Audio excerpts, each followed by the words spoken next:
Hello, everybody, and welcome to episode 2 of the Out Loud Culture Podcast. This week, we're discussing, not regussing, James Bond. How's it going, everyone? Yeah. I'm Alexander Trevini. I'm the huge fan of James Bond. I'm the one who wrote the Spectre review for the site. And hey, it's Vlad Pavlov. I didn't write it for this site, but I did go out and do my own on YouTube, so you can check that out. Yeah, I'm also a huge fan. Bond has always been in my life, and I saw Spectre, and I really enjoyed it, so excited to be here. And I'm Alex Shannon. I'm an editor for the site. I have not seen Spectre yet, so I'm the only person here who hasn't. Yeah, Bond has always been my second favorite cinematic franchise of all time. Star Wars is my first. Everyone on my mother's side of the family, they're Bond fanatics. Be sure to read my review first before watching this, because we're going to go into spoiler territory here. Yes, we are, and be sure to check out mine too. And maybe I'll have one up by the time this podcast goes up. Who knows? Hopefully. All right, without further ado, now we've introduced each other, and sadly we have none of our British friends joining us. Let's begin. Yeah, so, do you want to go ahead and start out with a brief history of James Bond? Definitely. Yeah, we'll let Alex take that one. Well, All right.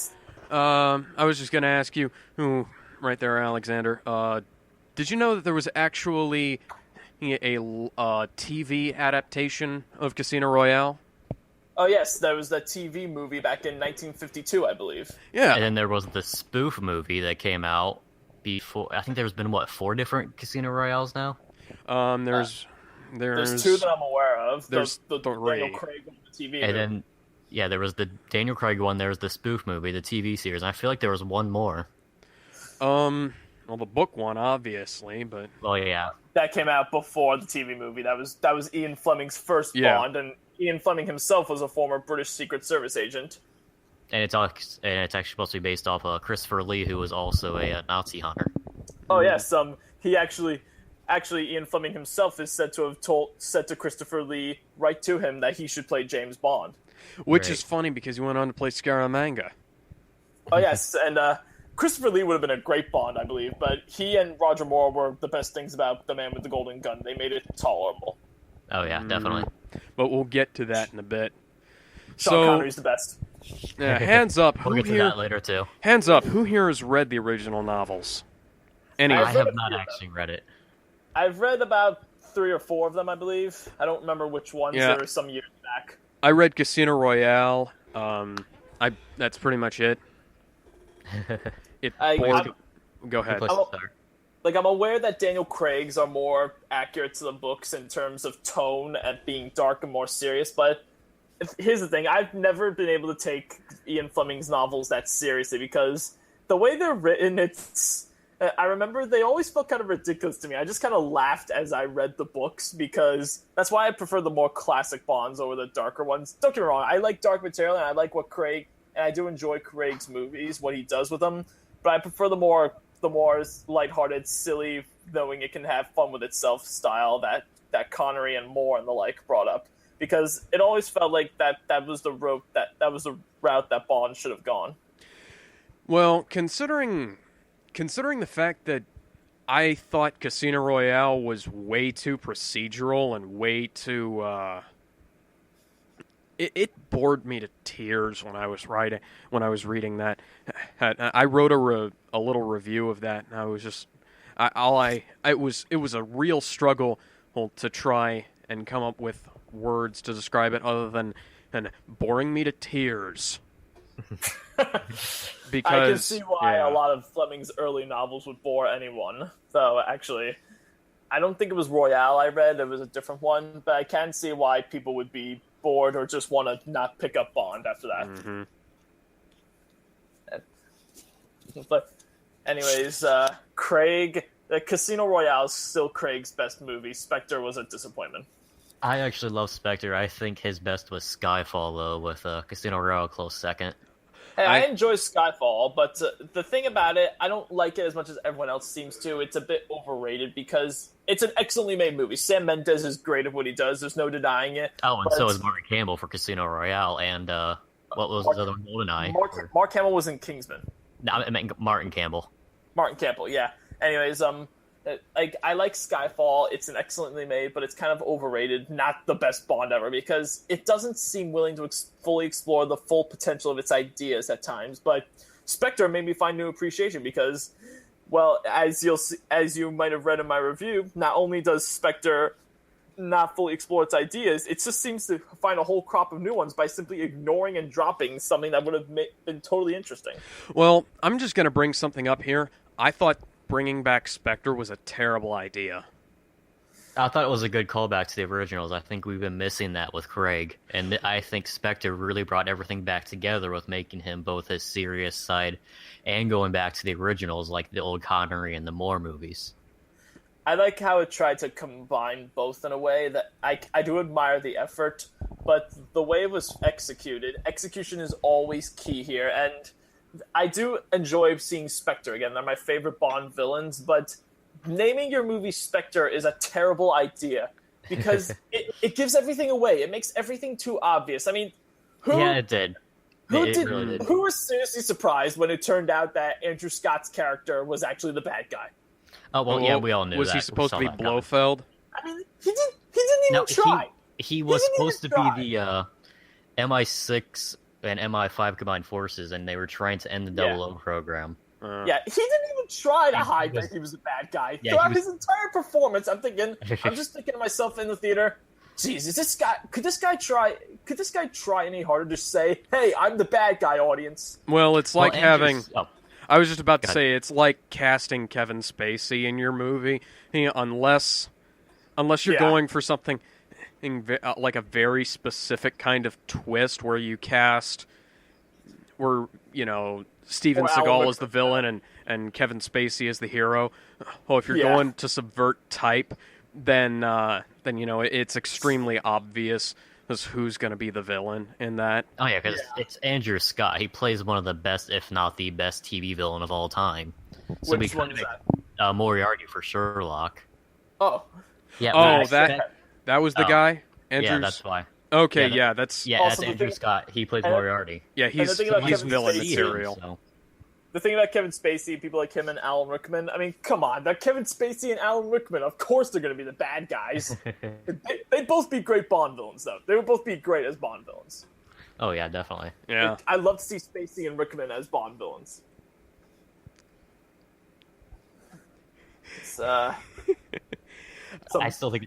I think it's funny that Stephen Hawking has come out saying that he wants to be a Bond villain. Oh, does? that would be great. Yes, he did? he said that a couple years back. Oh, that'd be cool. That'd be interesting. I think that would be cool to see. Just as himself, I don't think he should play a character. Oh yeah, like Stephen Hawking is the bad guy. Like just playing Stephen Hawking. That'd be Professor so funny. Hawking. Professor Hawking, I didn't expect this out of you. That'd be something. Anyway, let's talk about how Bond started out in the movies. It was in 1962 with Dr. No. I've seen that. Dr. No is. We have all the Bond movies in my house on Blu-ray. Like every single Bond film. I envy Do you. you have a Never Say Never Again, the unofficial one? Ooh. I think that's in the case. Yeah. Yeah.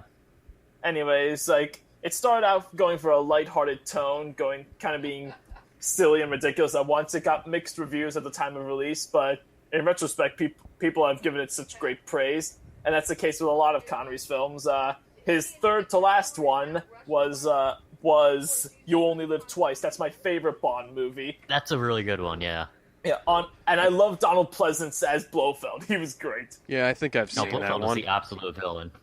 You only live twice. Of course, Mr. Bond. It won't be the nicotine that kills you.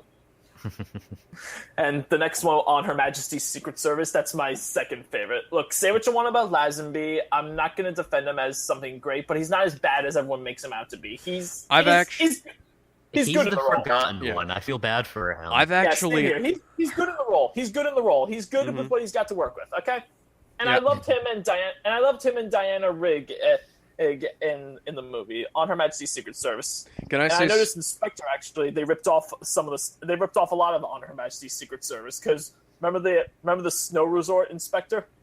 Yeah. That's straight out of On Her Majesty's Secret Service. Well, Well, the can whole I movie say is a something callback about to On Her classics. Majesty's Secret Service? Go ahead. What was that? Lazenby was told by his agent that spy films were going to be passé, which is why he only did the one. Really? Yeah, I did not know that his part. agent He also told said he him didn't that, enjoy it. and they said, his agent said that you need to do the one and then get out, and he made him pass up what might have been a very defining, like one of the most defining roles of his career, because who knows who George Lazenby is anymore, anyways. When people list Only off us- the Bonds, only us people hardcore forget Bond him. fans. Only us hardcore Bond fans even Yeah. remember Lazenby. And like he also said he didn't even enjoy working in the role. Well, he wasn't really taking it seriously. He was. Well, can you blame him? It's a James Bond movie. Well, yeah, but he was goofing off on set because he knew who he wasn't going to be around for more than one, so he didn't really. The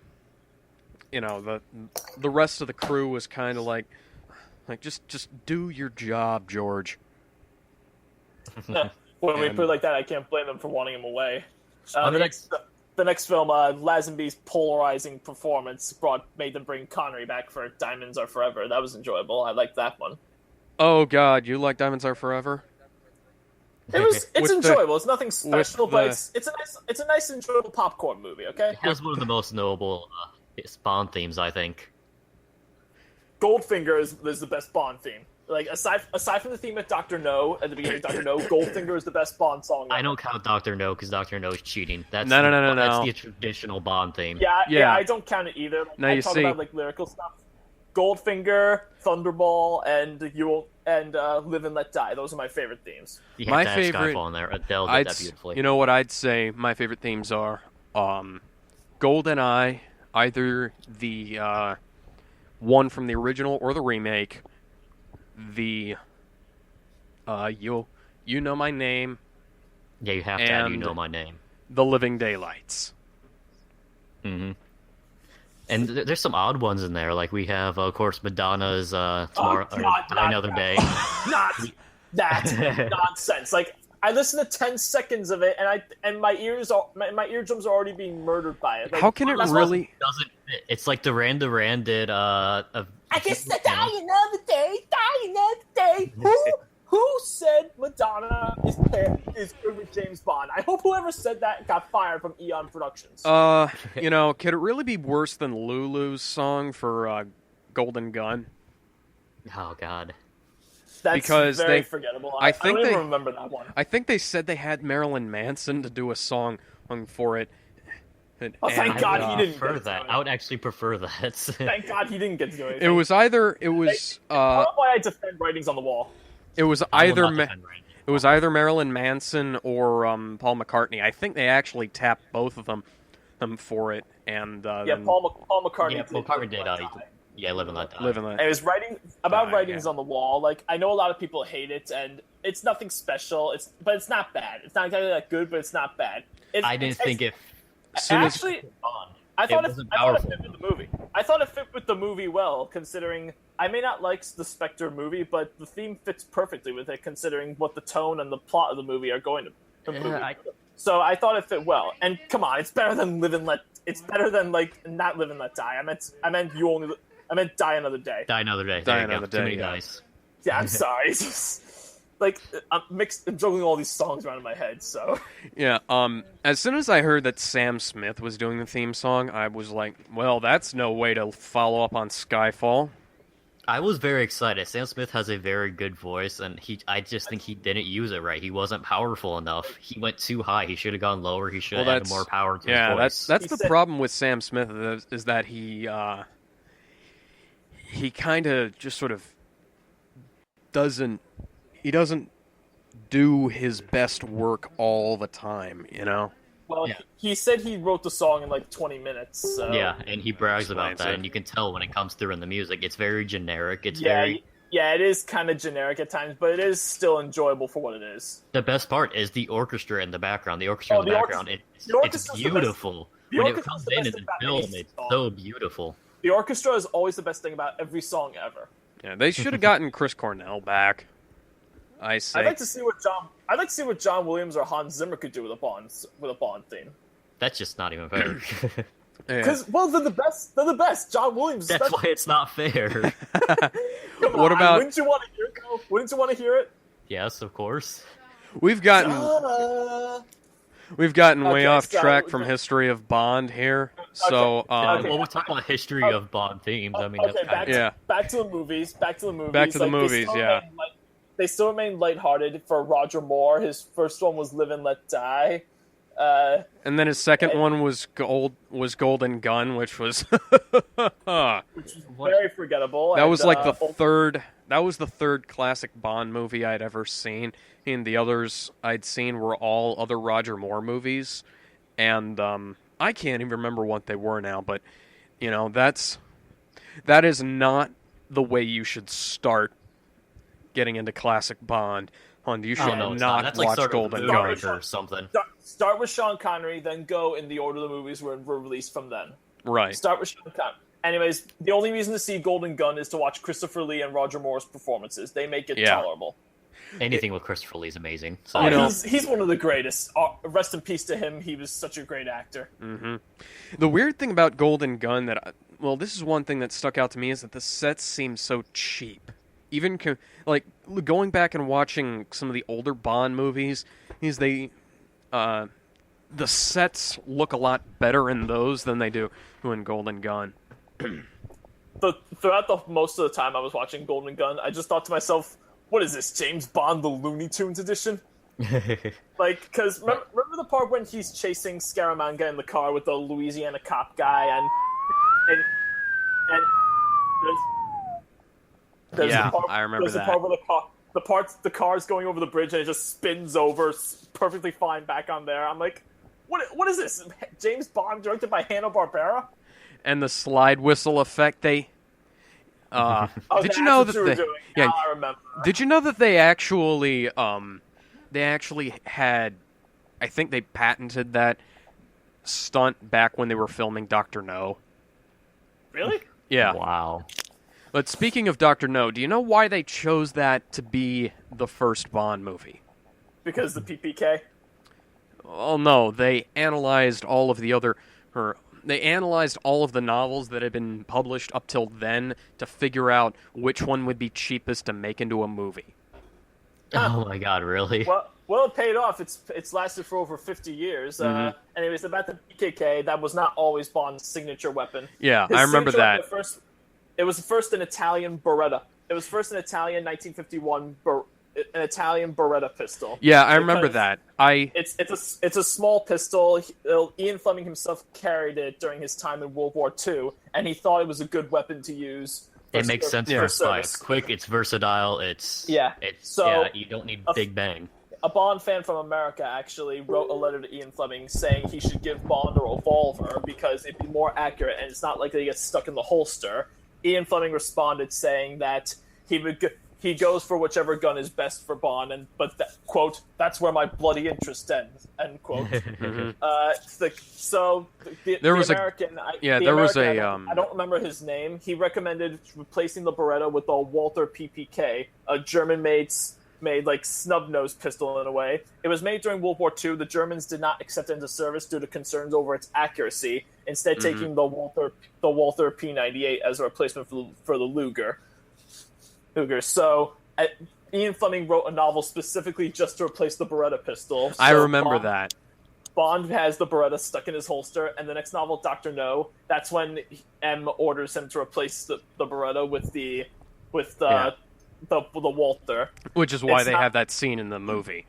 Yeah. By the way, for the record, Italian weapons are terrible unless they're shotguns. Shotguns, like I'm half Italian, okay? I know this, and the Berettas are awful. Like the only Italian weapons I know of that are good are shotguns, like the Benelli M4. It's classified as the M1014 for you Call of Duty fans, as well as that's what it's classified as by the Marines. Mm-hmm. In order to avoid confusion with the M4 carbine. But anyways, that's going off topic now. But yeah, back to- I remember that. I remember the Beretta from Casino Royale, and that was a Walther P99 he used in Casino Royale. not the movie, the book. Oh, yeah. Yeah. In Ian Fleming himself wasn't interested in weapons. He just wanted to know what's the most accurate and reliable. That's it. well, yeah, the thing was that there was a gun expert, or this, this is what I heard. Heard a gun expert called him up, said that, not only does the Beretta stick, it also doesn't really have enough stopping power for somebody in Bond's position, and so Yeah, like, yeah. That's basically why they replaced it with the Walther. Yeah. The And Germans are great. then The Germans are great. yeah, let's go ahead and fast forward down a little bit. And there was the Walther PPK was starting to see some issues with the safety jamming later on in like the 1980s and 90s, so they switched it over to the Walther P98 and P99. And combined with the fact that the Walther PKK is only 8 rounds of 9mm, that's ill. It also seemed like a better idea to give Bond more ammo for him. Yeah, because I remember in the GoldenEye remake they used a Walther P99. Yeah, that's when they started using it again. They brought back the PKK first during Skyfall, and he used it a lot during Spectre as well as the P99. Anyways, back to the actors. After Roger Moore, his last one was either Octopussy or something, whichever came after that. It was kind of because people complained he got too old. Sean Connery himself actually said, Bond should be between between 30 and 45. I started out as 30 when I played Bond, and I can't play Bond anymore. I'm just too old. That's what Sean Connery basically said. Well, Roger Moore wanted out of the role anyways, but they kept making movies.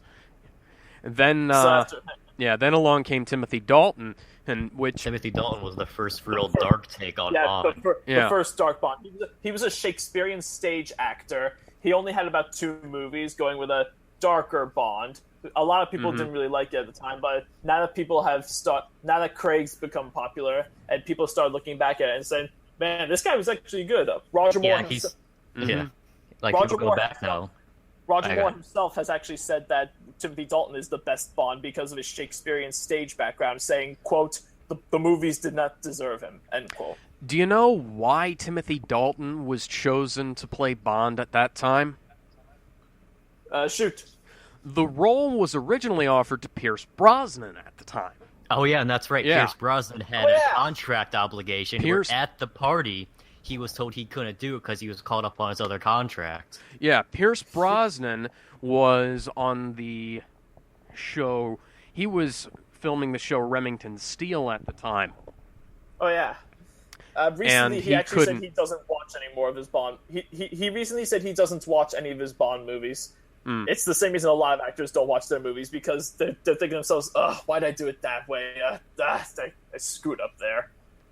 Yeah, it's like when I'm doing audio editing, I'll wonder, or why did I spend so long trying to come up with the words there? Yeah. So when Brosnan started out, it was in the 90s with GoldenEye with Sean Bean, and of course Sean Bean dies because he's Sean Bean. Yeah. Sean Bean dies at the beginning, awesome. But then Sean Bean's awesome. Sean Bean's awesome. Yeah, Sean Bean dies at the beginning, and then he actually comes back later on as the villain. Yeah. Yep. Yeah. So. And then he dies again when the satellite falls on him. Yeah. Then GoldenEye started the James Bond video games because on the Nintendo 64. GoldenEye for the Nintendo 64, one of the best video games ever. Actually, there was a James Bond video game before that. Do you know what that was? On the NES or something? Did they make video games for everything, like TV shows and movies, no matter what, back then? E.T. Oh yeah, like on the Atari. And nowadays, Atari's nothing more than, hey, look, we're this thing that was named Atari. So buy our stuff, no matter how terrible it is. I'm looking this up right here, but there was a point-and-click adventure game called James Bond: The Stealth Affair. Oh, really? Yep. I did not know about that. Let me find this here. I guess it must... What was the reception towards it? Okay. The very first Bond game was developed by Parker Brothers, released for the Atari 2600 and the Commodore 64.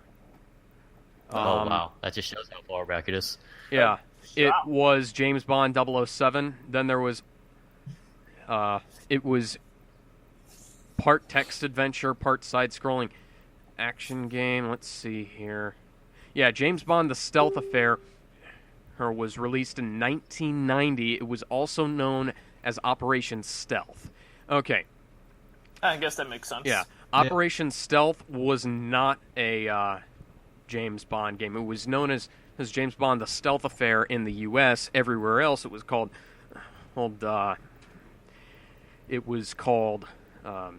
Operation Stealth. And They probably They- named it Bond just to try and sell it here.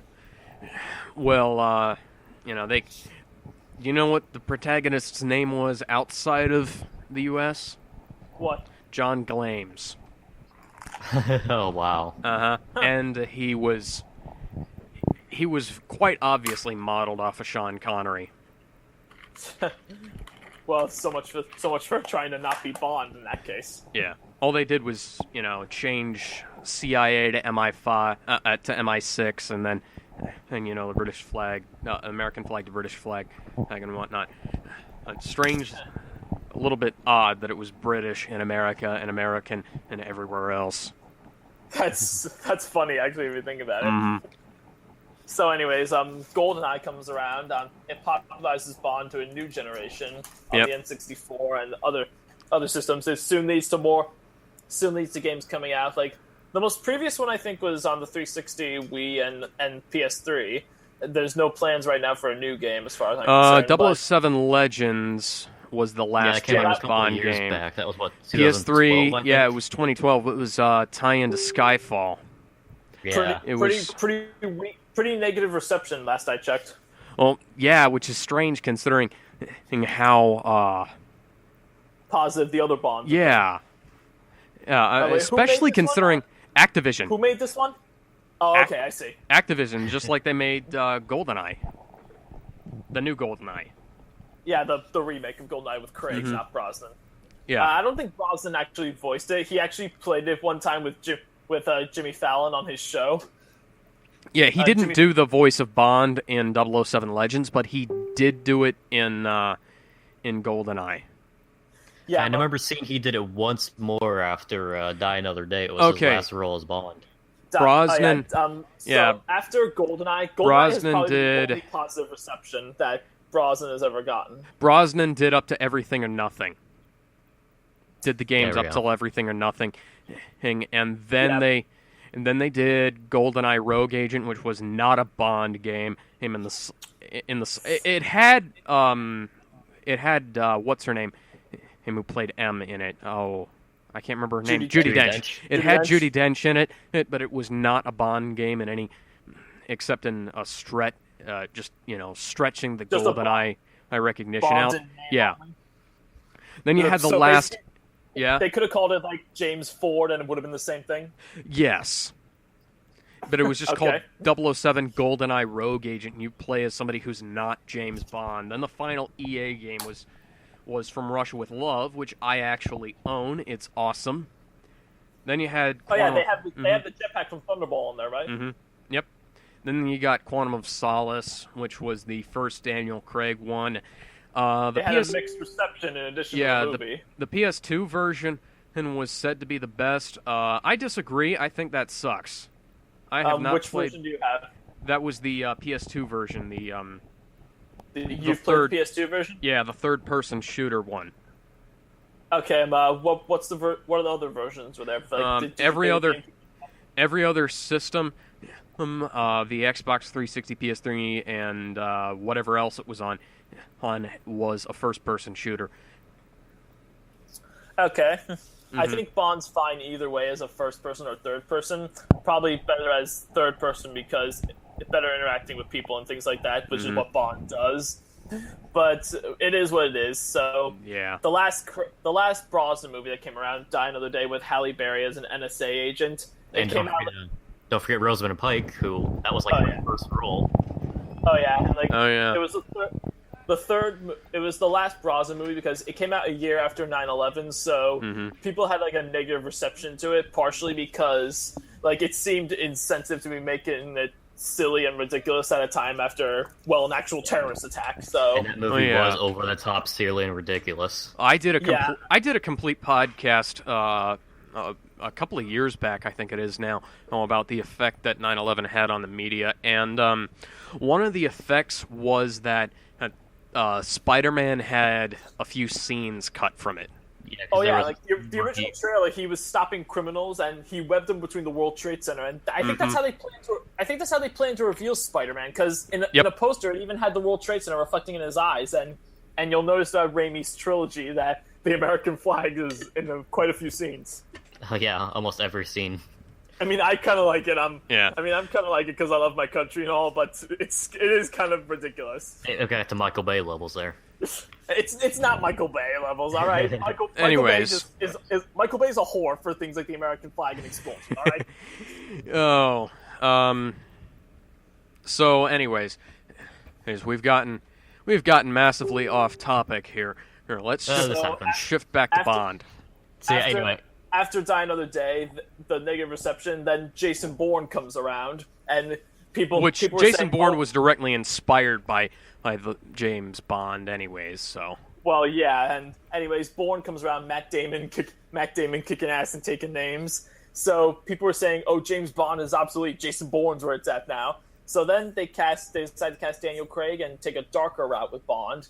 And yeah, let's be honest, as much as I like Casino Royale, it does kind of copy the Bourne movies a bit.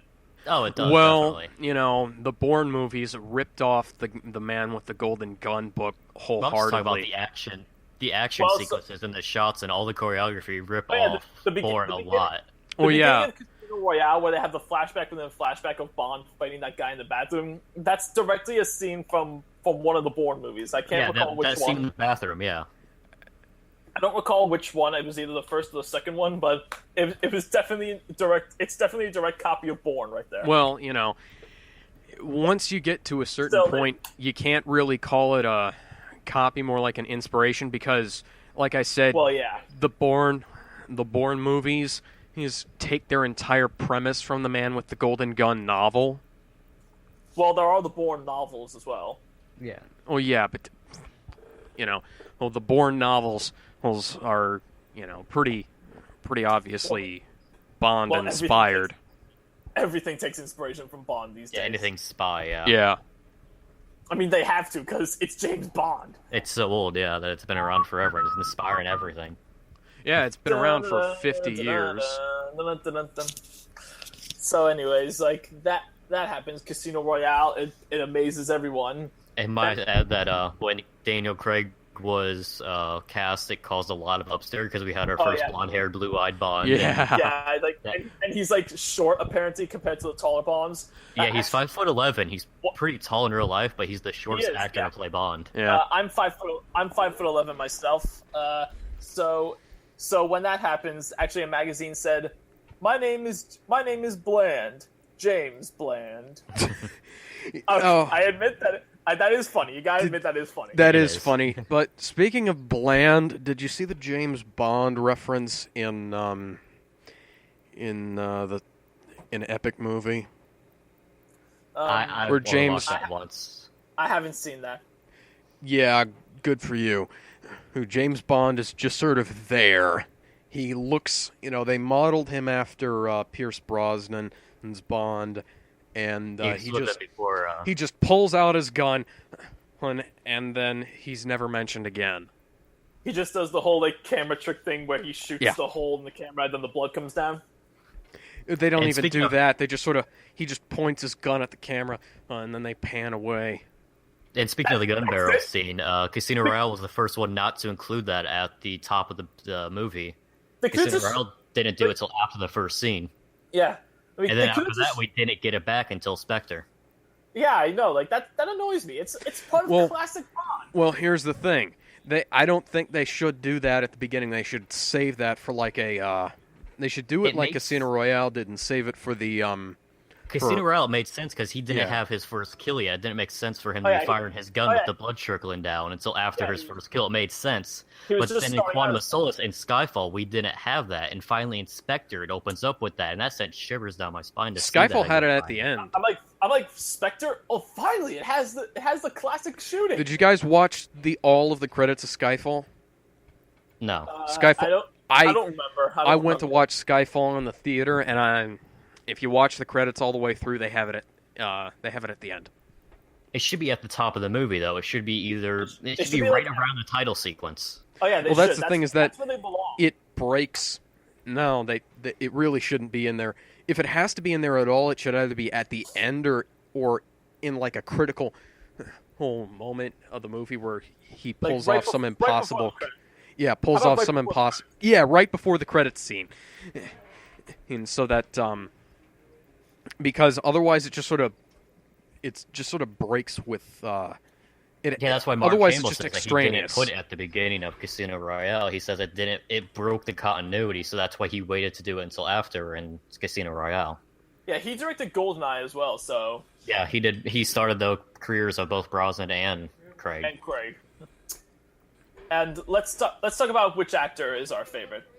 Sean Connery is my favorite. Craig. I personally have to go with Craig. Yeah, Mm-hmm. I know that I get a lot of hate of that from Bond purists, but I think Craig is the best because he is the closest to the novels. He really brought everything together, and now that we see with Spectre, he can do the darkness and he can do on the kind of funnier side with the self-referential to the old stuff. Uh-huh. I know. So I really like that.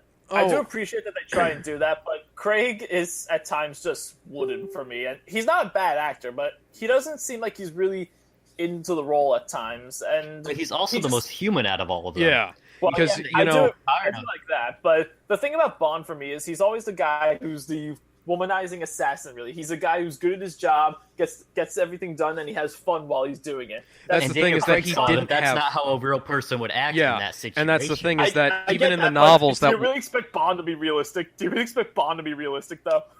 I kind of wanted to. Well, be. let me That's go why I like ahead. Daniel Craig taking Let me it. go ahead and say ahead. this: in the novels, he was emotionally dead inside. Like he did not enjoy doing what he did.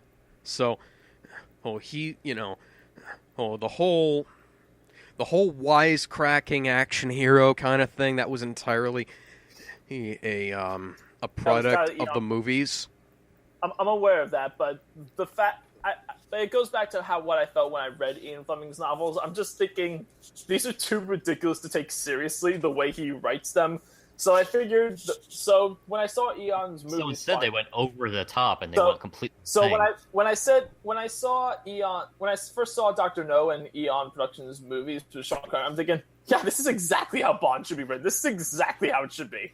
And then we got into the really, really campy with Die Another Day, where we had the invisible cars. We had. Oh yeah, like the invisible It got car. so I mean, they ridiculous. they couldn't have waited There's a point a couple of years for the actual invisible cars to come around because we have those now.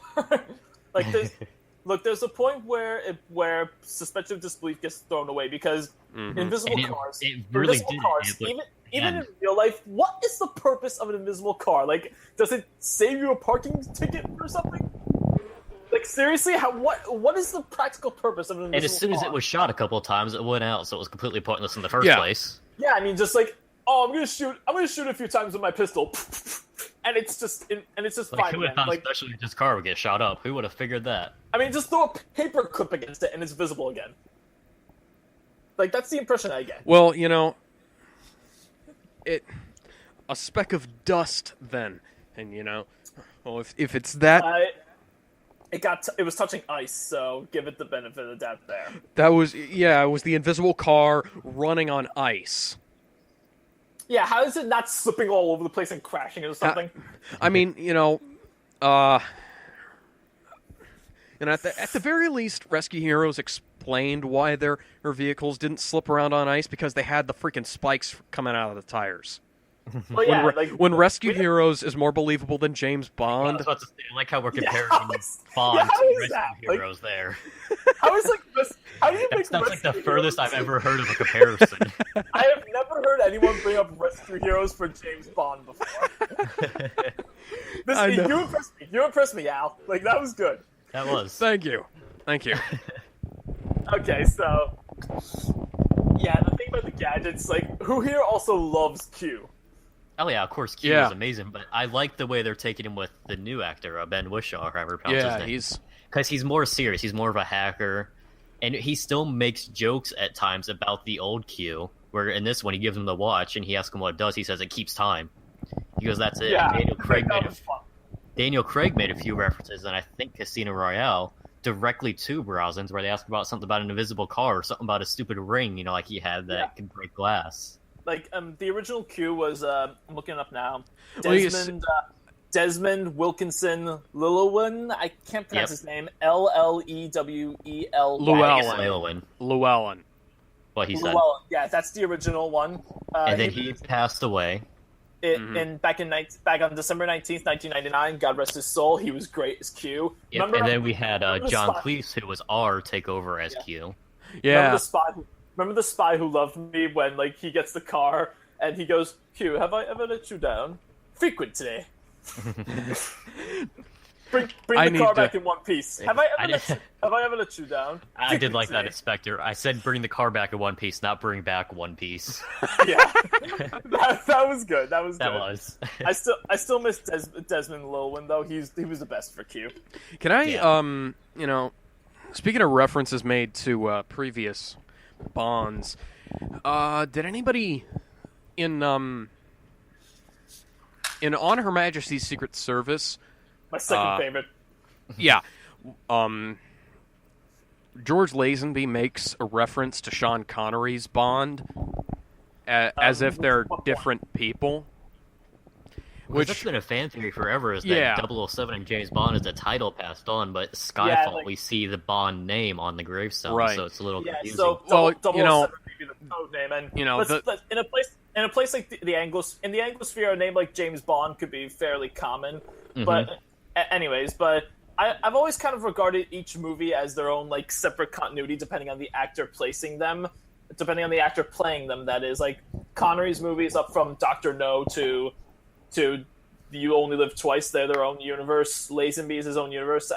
The Craig movies, they're considered a reboot of the character. But aside from that, they're generally not considered... because of M and Judi Dench. She over. Because Spectre really adds to this confusion. If you watch Spectre, it messes Craig's movies, they're considered a reboot of the character, but in terms of the movies themselves, they're not considered reboots, depending with the actor and all that. Well, I'm gonna just point something out here. Bond got married in one of the Bond movies. Oh yeah, I'm on Her Majesty's Secret Service. As one actor, yeah. And then in the next movie, there was... one of them mentions it. Yeah. 3 movies after On Her Majesty's Secret Service and Roger Moore's second movie, they have the tombstone for the exact same name of the character. Right. Blofeld comes in, tries to kill Bond, and he still has the neck cast around Blofeld. Mm-hmm. Then he gets dropped into a chimney, I think. Yeah, for Daniel Craig, we see that his first love was Ava Green's character, right? That was who. Yeah, Vesper Lind. That annoyed me. That was his first love, and after that, he turns into the kind of, the womanizing character that we know. I mean, that annoyed me. The Vesper Lind storyline, that was in the novels. I know that, but don't get me wrong. I kind of like how Casino Royale handled it in a way, but they dragged it on forever. In Quantum of Solace, especially, they kept saying, "Yes, Vesper Lind, she died, she loved you, but okay, I get it. Yeah, I'm sorry for Vesper Lind, but now I'm annoyed already." I didn't even a couple times in Spectre. I think they did a good in Spectre. Yeah, I didn't even notice it in Quantum of Solace.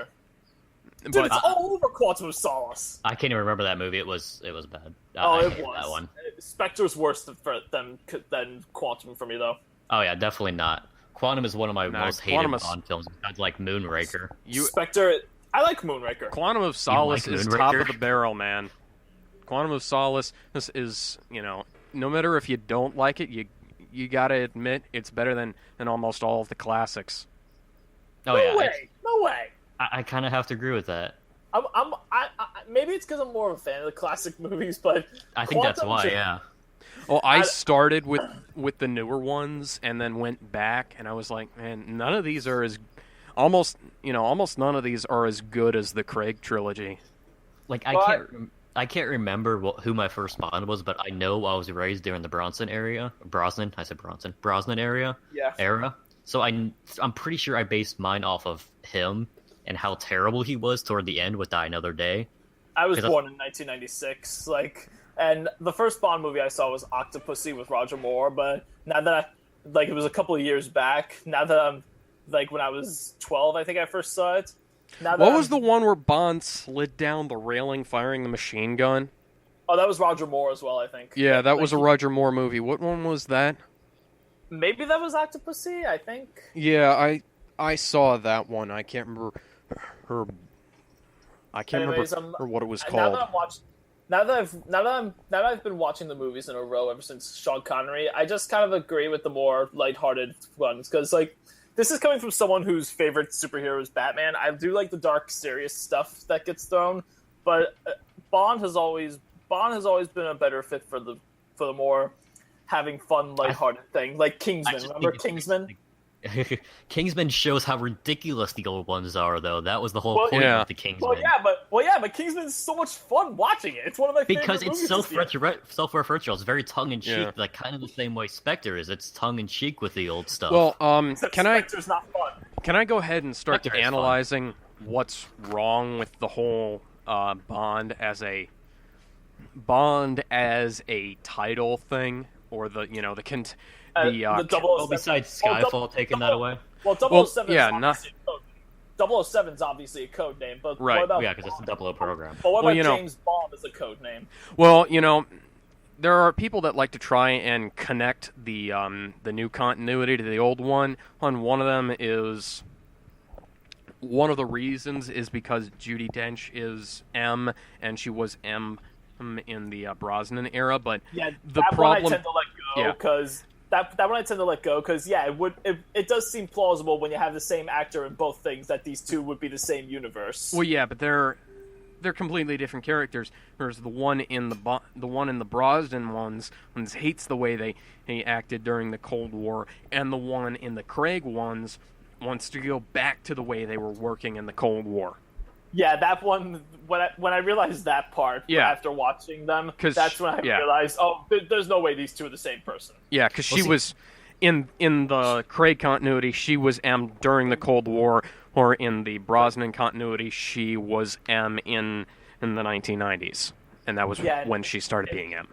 In Brosnan, it's like, let's be glad the Cold War is over, and in Casino Royale for Craig, she's like, Christ, I miss the Cold War. Yep. And Alright. another thing is that they like to try and say that the car in Skyfall is the car that Connery's bought. They like to try and say that James Bond in Like Craig the is Craig Connery's movies son. is James Bond Jr., which Yeah, is I the don't son think of he is. Connery's Bond.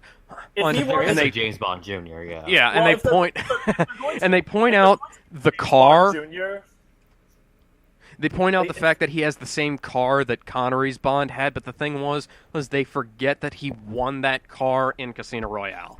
I'm pretty sure that was just a fan thing where we can look back and say that's the car. That was a yeah, fan. that's, Well, yeah, that's he probably won. Just, that's probably just an Easter egg, I The think. car from Skyfall was the one that he won in the card game in Casino Royale. Oh, you remember that, right? Yeah. Yeah, I think that's just an Easter egg for the Yeah, and fans. then I think it's just- then I he think it's kitted just it out the way it that's was in what the they original do. movies. Yeah, I think that's just an Easter egg for us fans to hey, that's cool. Mhm. It's kind of like the Stan Lee cameos in the Marvel movies. Yeah, or like anything that Daniel Craig does to reference how ridiculous the old ones were. Yeah, they actually. And what was I was gonna say? Anyways, It's like Ryan Reynolds saying, "Don't make my costume green or animated." Or animated. oh yeah, But that's that. because that's Deadpool, so you kind of have Well- to get away with that. Well, yeah, and he also the Green Lantern movie was awful for the record. But let's not talk about that. It was also directed by Martin Campbell, anyways. But it also didn't have a working script. Right. Yeah, they start shooting They start shooting before even writing the script. That's a terrible Yeah. sign from the get go. Well, I mean, Casablanca did that, and it turned out okay. So, Yeah. and Well, so did The Shining. Okay, so maybe there's some hope for it. Casablanca is one of the best movies ever. Yeah. So was The Shining. Oh, The Shining is great. Is it at all possible that there was, one of the more recent Bond movies, like the latter Craig movies, he started shooting without a script? Because from what I've heard, a lot of them have This the one had- same. This lot one of had a them- lot of rewrites. I know that. This one Spectre had had 4 writers, including yeah, it the had 4 writers. including the 3 who did Skyfall and bring in someone else, and that's what annoys me the most. They had 4 writers, and this mess was the best they could come up with. Inexcusable. I think that I really I can't say anything because, like I said, I love this one.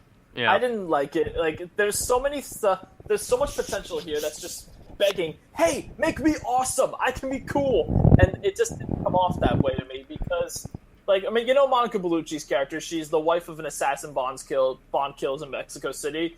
So we have that. You might think this leads to some interesting character interactions between them. Nope, guess again. And we meet Monica Bellucci in Rome. She gets saved by Bond. They have sex after not having drinks, and she gets told to go to the American embassy. That's it.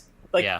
for 5 or 6 minutes, that's all she does. I do agree that she was underutilized, but yeah. You could have cut her out entirely, and Bond could have found the information a million other ways, and nothing would have changed. That sounds like the same kind of criticism I usually levy at the middle two Transformers movies. Sam Witwicky is completely extraneous to the plot. But Yeah, we'll bring this up when the Transformers podcast we're gonna comes have a around. Transformers one. Oh yeah, like let's save it for that. How awful those are, but let's focus on Bond right now. Yep. Yeah. So, Anyway, Dave Bautista, I liked him. He did great as Mr. Hinks. I So, saw that I'm gonna do a Batista little was bit- in that. Yeah. So As Alexander, I have a... Drax the Destroyer is in James Bond. That's cool. So Alexander, you're such a big fan, so this is spoilers for any of you guys who... Okay, we're going even deeper into spoiler territory with whatever Zach has in mind. Yes. So like, have to go once again, Yes, I have a theory. Do you once, think a- once again, watch Zach's review and then read my review before any of Yes.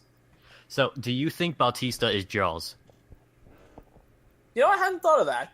It could Because be a that possibility. scene is very reminiscent of the train scene. Is very reminiscent of his fight scene in which one was that? Not From Russia with Love. His other one. I think The Spy Who Loved Me. Spy Who Loved Me. Yes, that one.